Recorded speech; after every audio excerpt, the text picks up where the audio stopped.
Hello, greetings. Welcome.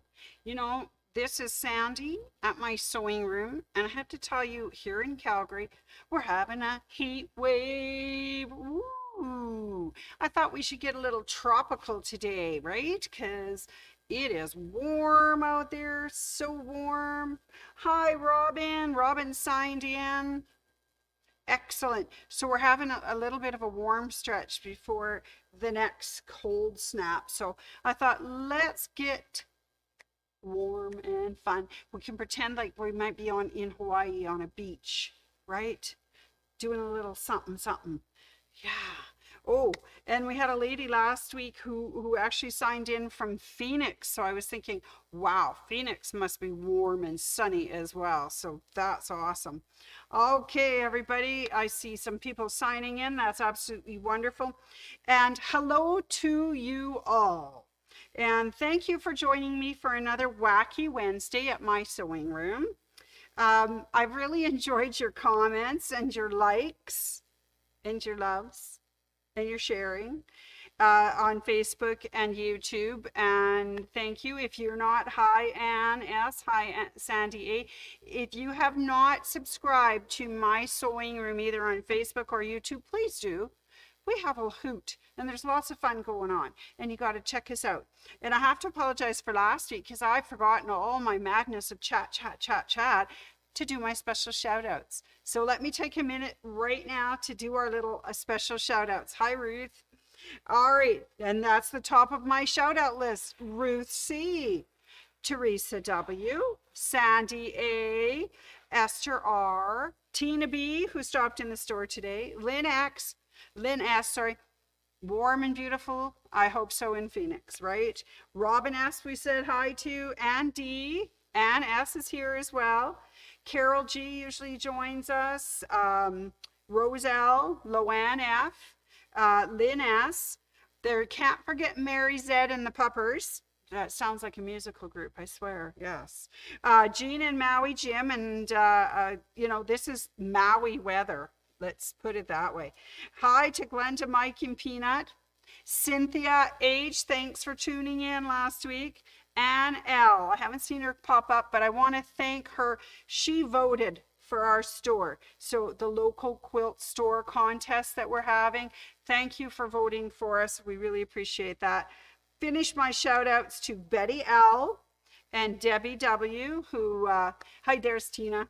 And I'd like to say a special shout out today to two people. They help us in our store immensely, keeping us going. One is Adrian at Bernina. Yo, Adrian. And the other is Chris at Central Sewing in Edmonton. And just a special shout out to them because they watch, and I'm just always amazed that other people in the profession are watching, and that's really cool. All right, yes, so today is Wacky Wednesday, and it's all about chenille. Yeah, I know, you're all rolling your eyes and going, oh my God, what's chenille? But you probably already know what chenille is. All right, but I'm just for a little interest sake, I'm going to let you know that this is going to be technique number 2 class. So this is the February technique that I'm showing you. But chenille is actually a type of yarn. It can be made into fabric, so you can make fabric out of it. But chenille is the French word for caterpillar, and I probably don't pronounce it correct, but chenille is caterpillar in French. And whose fur, you know, those little tuffy things on the caterpillar, that's what chenille is referring to, or it's supposed to resemble, so the yarn. So the chenille yarn is manufactured by starting with short lengths of yarn between 2 core yarns. So you get all these fuzzies sticking out, and then they twist them all together, and the short lengths are at right angles to the core, and that's what gives you the fuzzy tuffets on there. So that's, you know, you're trying to look like a caterpillar. So then when you get the yarn, you could do your knitting and things with your yarn, or crocheting, or whatever you want to do with the yarn, or you could make it into fabric, and that's what's called chenille fabric. And you can then make patches of chenille, different ones to make chenille quilts. So the effect is created by ragging the seams for kind of a casual country look to them. So examples of that would be, of course, rag quilts or slash quilts. Yeah, so those are kind of fun. So what I'm actually going to explore today is how to make faux chenille, because I'm not going to stand here and make strands and wind them and twist them and then make them in, you know, get the loom out and weave fabric out of into chenille, but I'm going to make faux chenille. So to make chenille, need a few things, and today I'm actually going to make some pot holders using the chenille technique. So let's see what we actually need. Okay, let's have a close-up. All right, so things that we need, of course, friends are like fabric. You can never have enough. So we need fabric. So just for fun, I found some fun vegetable fabric, because these are going to be pot holders for my kitchen. And I've made some squares, and it just depends on how big a pot holder you want to make. I've made 3 of those vegetable squares. I backed it with just plain Kona green. And that's actually the backing for the chenille part, and then the backing for the pot holders in green as well. And then this is what makes the pot holder heat resistance, Insulbrite. Okay, so it's the one that's got the silver lining in amongst the fuzzies. This will prevent burning and scalding on your table. So we need fabric, we need some Insulbrite, and I decided that I really like polka dots, so I think this is going to be the binding on my pot holders. So that's the first thing we need, is some fabric. All right, fabric. Other things we need. Have you seen my invisible thread? Yes, we need thread. So in this case, because I'm working with something that I'm probably going to wash a lot, I'm going to use a polyester thread. This one is an Isacord, they're 40 weight. And I just kind of picked it so that kind of blended with my color of my pot holder. Okay, so thread. All right, what else do we need? We're going to need some way to cut it. So if you have a mat and a rotary cutter, right, to cut your squares and your fabric. But then we need a very specialized tool. It's called the chenille cutter. And we have an Olfa one, and it allows for 4 different widths of stitching on your pot holder, or whatever you're trying to chenille. So you can use this as 4 different sizes. So it's kind of fun. The other one we have is the original slash cutter by Clover. And this one only gives us 2 different blades, so we can only do 2 different thicknesses. All right, so those are the cutters we need. So I use the chenille Olfa one, and I use a 1/4 inch stitch. So I think I'm looking at this one to use that side. Now I'm also going to need some marking pencils, because I'm going to be making a shape on these as well. So all the different implements you might use, pencils, Sharpie, Clover markers, white, because I'm going to put a shape on at the end and cut it to make it round. And of course, one last thing, which I'm sorry I'm showing you because I don't have it in stock, but it's a chenille brush. You can also use a toothbrush, a nail brush, like for cleaning your nails, anything that will rough up the fabric on the chenille part. So that's what we need. Okay, so those are all my implements that we're going to use. So let's get started. So the first thing we're going to do, of course, is take your rotary mat and cutter. And, oh, you get a nice picture of my keyboard. Let's get rid of the keyboard. So I made squares for this project. So I cut a backing square.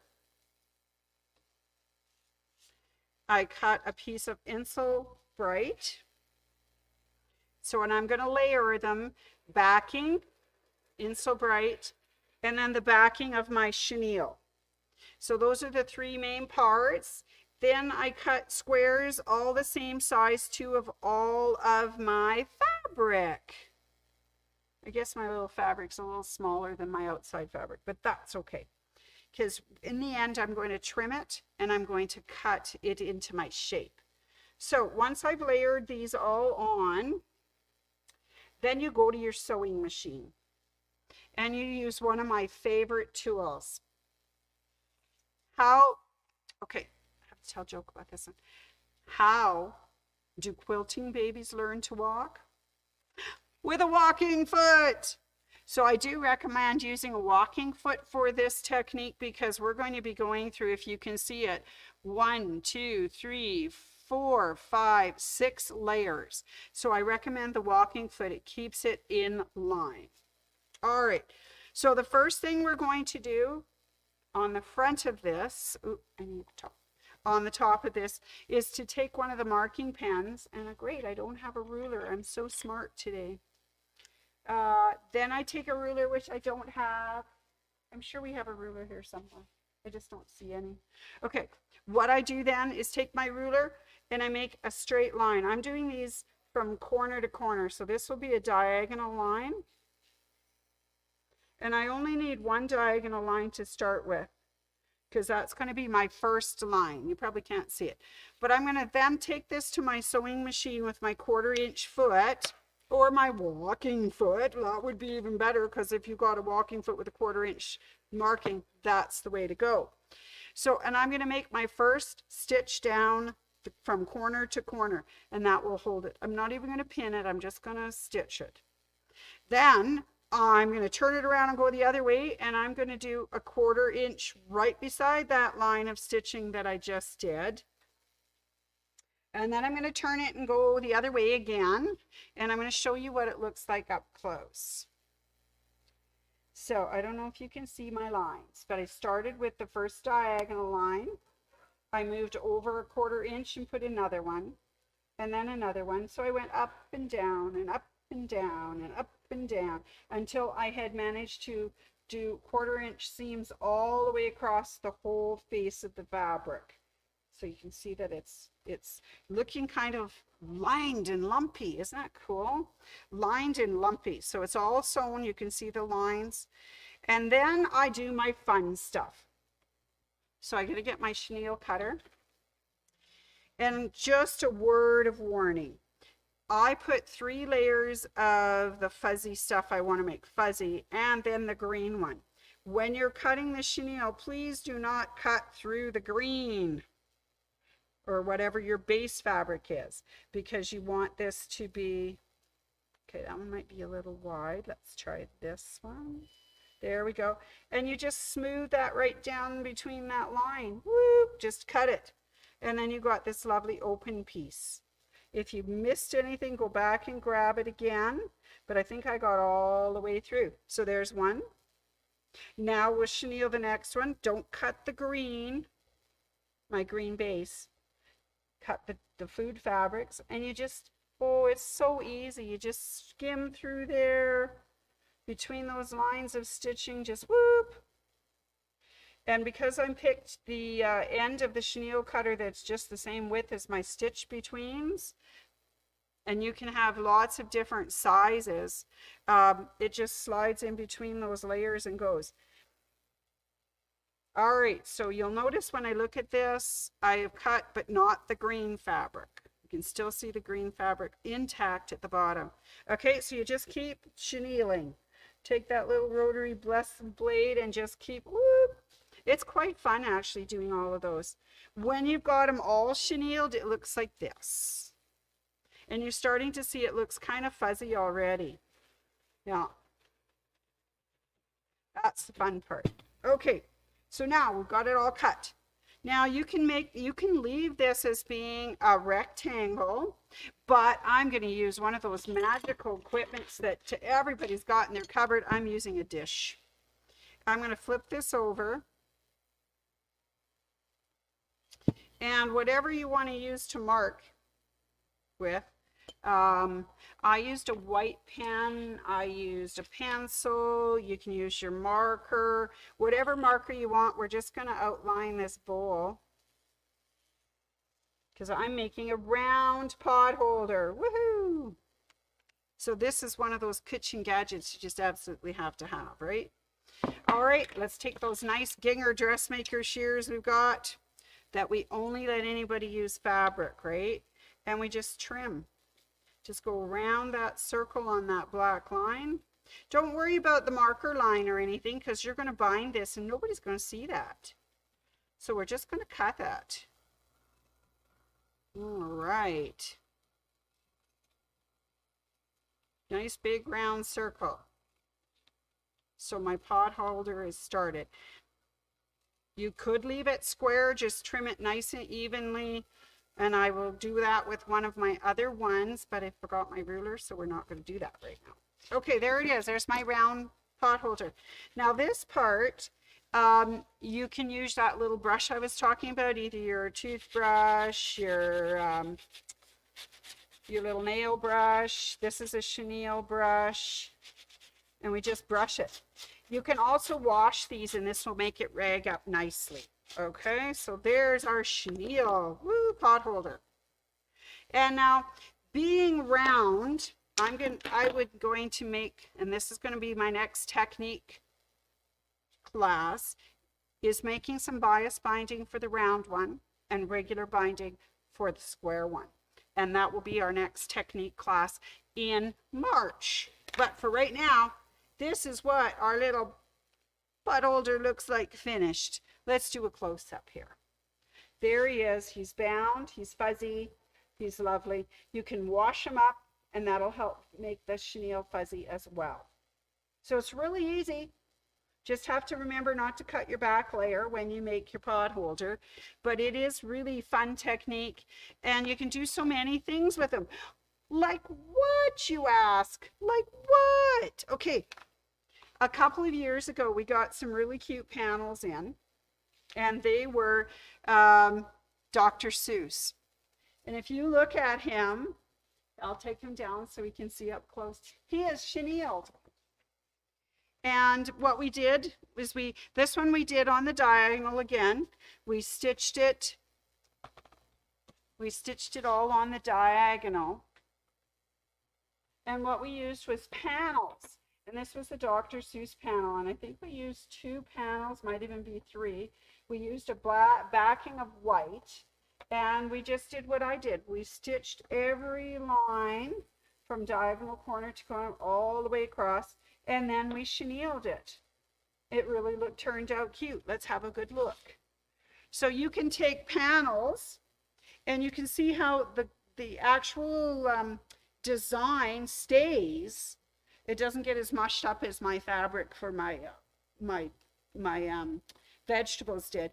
But if you use a panel, you can chenille it and then put a little binding on it, and you've got the cutest, softest little quilt for a little one. I think that would be really sweet. And the one that came to mind, I think people have been telling you about this for a while. I made this in my first project, Love You to the Moon and Back. That would make a really cool chenille quilt. Yeah, you just have to layer 3 of these guys onto a backing, chenille it, put your back on the backing, and then chenille it and put a border on it. And you'd have the softest, sweetest, and the design would stay on here without doing the muted thing like my pot holder did. And you could make a chenille quilt out of a bunch of panels. Just be really sweet. So that's one thing that you can do with chenille.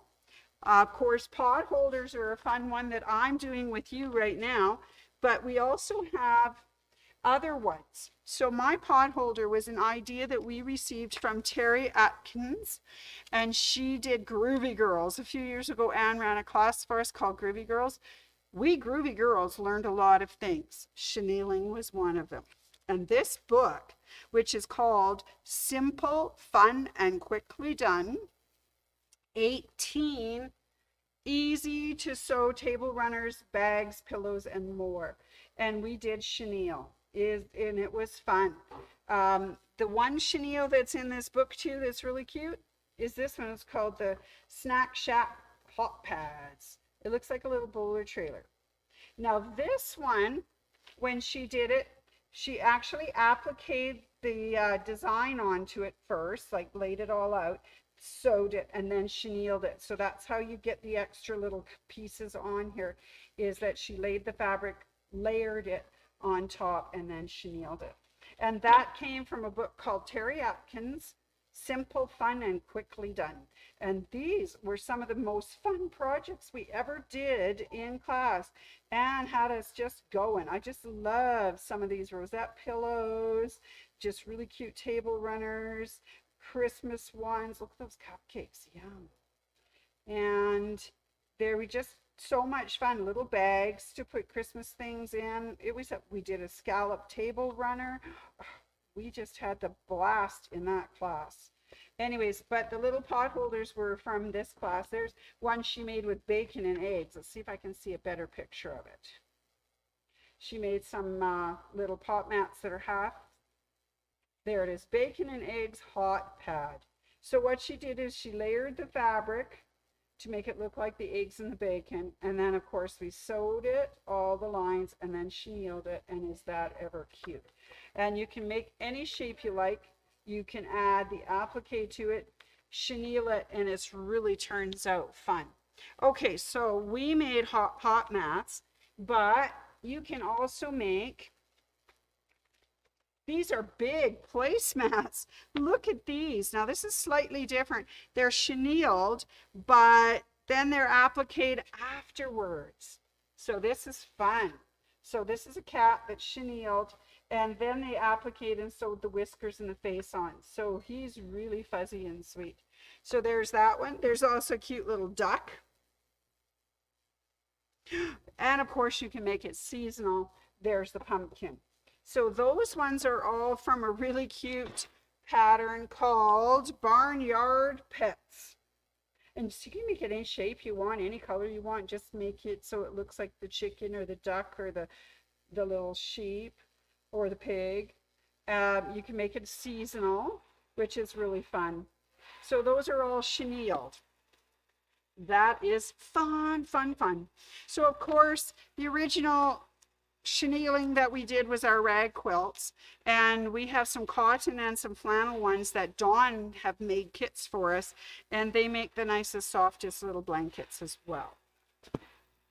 All right, then you're going to find a couple of odd things.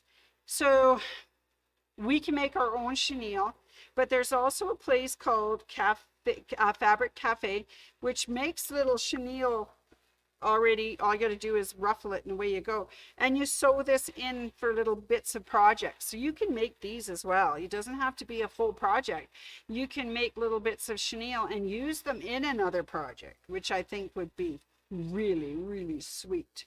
So anyways, now we know all about chenille, the caterpillar, and how to use them and how to make fun with them and have a good time. All right, well, thanks guys. I think that's wonderful. I just have a couple of things just to remind you. So my technique class next month will be on binding, bias binding, and regular binding for our little pot holders. And don't forget, thank you to Anne, who said that she had voted for us already. It's our local quilt store. It's called the LQS Contest. So don't forget to vote for us. It's going to be open right up until 11:59 p.m. on February 29th. Isn't that cool? It's a leap year this year. We get that extra day. I just think that's great. All right, so vote for us. I did notice that Chelsea and Leah and Tyler have got us some more of our new owners classes scheduled. So those would be for anyone who bought a sewing machine, an embroidery machine, serger. Those classes have been scheduled starting at the end of February through the month of March. So check online if you bought anything. Come to class. Woohoo! Now, tomorrow, it's tomorrow, right? We're 21st, 22nd, and 23rd. We have the Hoop Sisters workshop. So I just want you to know that it is a virtual event. You don't have to come in, right?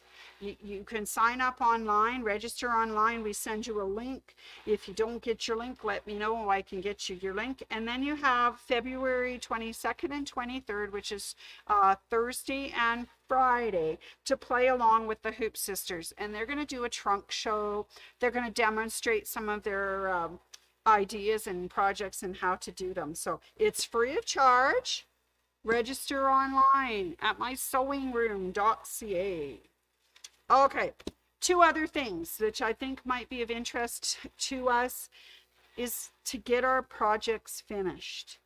So we have Unfinished Friday coming up, which is March 15th. It's a Friday from 10 a.m. to 4 p.m. It's free.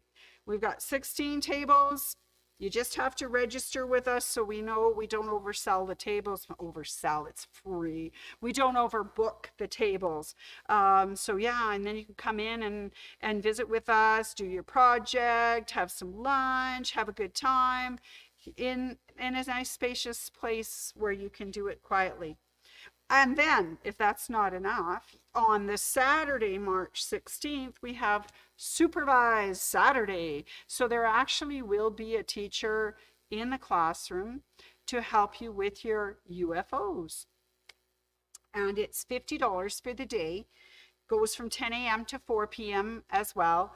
And we do ask when you register for this one that you let us know what project it is you're working on. We hope it's our My Sewing Room project, so we're familiar with the project, and then we know who to bring in as far as teaching or what they need to know for your project. So that's easy. Phone and register online for both of those, or come in or not online, phone us at the store and register, or come in and visit us. We'll get you set up for that. And yeah, just let us know what project you want to work on and we'll be here for you. Okay? All right. Okay, so that is my February technique class. We did our project class last week, so if you didn't catch it, it was Valentine's. I think it was Valentine's surprise. And I made an apron. Can you guess? Sandy made a gnome apron. Yeah. So anyways, that was our project for this February. All right. So next week, Wacky Wednesday, we'll be here with another scintillating story, another adventure from the casebook of Shirley and Sandy Lock Holmes. So stay tuned for that one. We get to meet a mysterious guest next week. Anyways, I appreciate you tuning in and listening to me babble. I hope that you have a feel now for Chenille. Ooh, a feel for Chenille. And that you put that into some projects and have some fun with it. Thanks, everybody. Don't forget to let me know if there's anything else that you want to look at this year as far as a technique or a project or something like that. If there's anything else I can answer for you, please let me know. Comment, let me know. Awesome. Thanks, guys. Have a great, wonderful, tropical rest of the week. Bye.